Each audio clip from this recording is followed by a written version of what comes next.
بسم اللہ الرحمن الرحیم۔ السلام علیکم viewers, welcome to my channel. ہماری آج کی ویڈیو کے 2 پارٹ ہیں ویورز۔ پہلے حصے میں ہم آپ کے ساتھ مفید ٹوٹکے شیئر کریں گے اور دوسرے حصے میں ہم ایک موٹیویشنل اسٹوری آپ کے ساتھ شیئر کریں گے۔ تو پہلے جان لیتے ہیں مفید گھریلو ٹوٹکے۔ چائے یا کافی کے داغ۔ چائے یا کافی کے کپ سے چائے کی پتی یا کافی کے داغ دھبے دور کرنے کے لیے ان میں بیکنگ سوڈا ڈال کر ہلکے ہاتھ سے رگڑیں، داغ صاف ہو جائیں گے۔ تازہ چپاتی۔ روٹی کو تازہ رکھنے کے لیے اس کے ڈبے میں تھوڑی سی ادرک رکھ لیں، اس طرح چپاتی نرم و تروتازہ رہے گی۔ بیکٹیریا سے پاک ٹوتھ برش۔ ٹوتھ برش کو بیکٹیریا سے پاک رکھنے کے لیے ہفتے میں 1 مرتبہ نمک ملے گرم پانی سے دھو لیں، اس سے آپ کا ٹوتھ برش بہت اچھے سے صاف ہو جائے گا۔ موزوں کی صفائی۔ بچوں کے اسکول کے موزے بعض اوقات پیلے پیلے ہو جاتے ہیں، ان کو دوبارہ سفید کرنے کے لیے پانی میں سفید سرکہ ملا کر صابن کے ساتھ دھو لیں، موزے سفید بھی ہو جائیں گے اور سافٹ بھی ہو جائیں گے۔ بلینڈر کی صفائی۔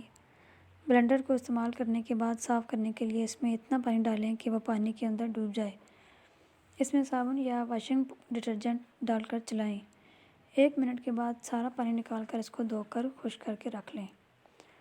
سالن میں نمک زیادہ۔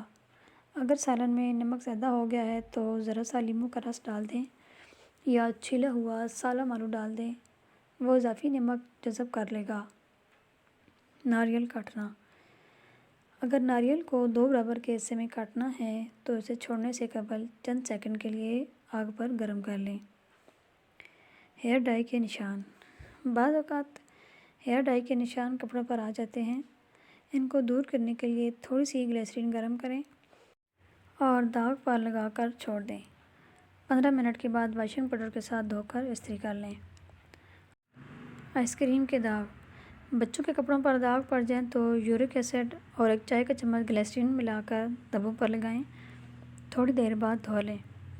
پیاز کی بو۔ پیاز کی بو ہاتھوں سے دور کرنی ہو تو تھوڑا سا نمک ہاتھوں میں مل لیں، پیاز کی بو دور ہو جائے گی۔ مچھلی پکانے سے پہلے اس پر لیموں کا رس یا سرکہ ملا کر رکھ دیں، اس کی بو دور ہو جائے گی۔ ناظرین کرام، اب ہم آپ کے ساتھ اپنی ویڈیو کا 2nd پارٹ شیئر کرتے ہیں۔ تو بہت ہی موٹیویشنل اسٹوری ہے، اس کو سننے بغیر نہ جائیے گا ویورز، اور اگر آپ کو ہمارے ٹوٹکے اچھے لگے ہیں تو پلیز لائک اور سبسکرائب کرنا مت بھولیے۔ تو چلیے ہم اب آپ کے ساتھ اپنی اسٹوری شیئر کرتے ہیں۔ شادی کے 1 سال بعد میری بہن پاس بیٹھی تھی، کہتی ہے اب تم بھی شادی کر لو، سنجیدہ ہو جاؤ، عمر بڑھ جائے تو رشتے نہیں ملتے، اور اپنی بیوی کا خیال رکھنا۔ میں ہنس دیا اور کہنے لگا تم تو ایسے کہہ رہی ہو جیسے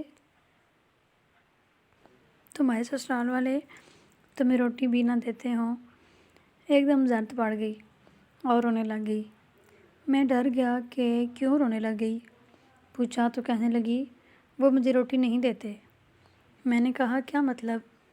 کہتی ہے بھائی، جب شوہر سسرال کچھ دن کے لیے چھوڑ جائے مجھ پر زندگی تنگ ہو جاتی ہے، سارے کام کرتی ہوں، سب کے کپڑے استری کر کے دیتی ہوں، ایک وقت کا صرف کھانا 5 کلو کا سالن بنانا ہوتا ہے، پھر 3 درجن تک روٹیاں، جیٹھانی نے کبھی بھی ہاتھ نہیں بٹایا، یہ بھی نہیں سوچا کہ مہمان ہوں، جو ٹکڑے بچتے ہیں میں ان کو پانی میں ڈبو کر کھاتی ہوں، کیونکہ سالن یا ختم ہو جاتا ہے یا جیٹھانی فریج میں رکھ کر اسے تالا لگا دیتی ہے۔ میری بچی میری کوکھ میں تھی تب بھی کام کروایا، ڈلیوری کے بعد بھی شوہر جب مل کر چلے گئے تو بھی کام پر لگا دیا۔ میں مرد ہوں، میں کمزور نہیں کہ روؤں، لیکن اس دن میں عورت کی طرح رویا، مجھے پتہ ہی نہیں چلا میں کب رویا۔ کہنے لگی بھائی، میں آپ لوگوں کو دکھ نہیں دینا چاہتی تھی، نہ شوہر کو ایسے اس کے گھر والوں سے بدظن کرنا چاہتی ہوں، تمہاری روٹی نہ دینے والی بات نے مجھے رلا دیا ہے۔ بے بسی تھی جس نے بتایا میں آج مرد ہو کر بھی میں اپنی بہن کے لیے کچھ نہیں کر سکتا تھا۔ ناظرین کرام، اللہ پاک سب کی بہن بیٹی کا نصیب اچھا کرے، آمین۔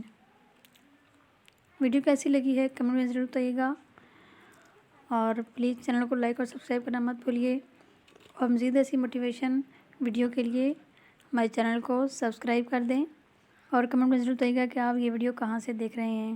Thanks for watching. اللہ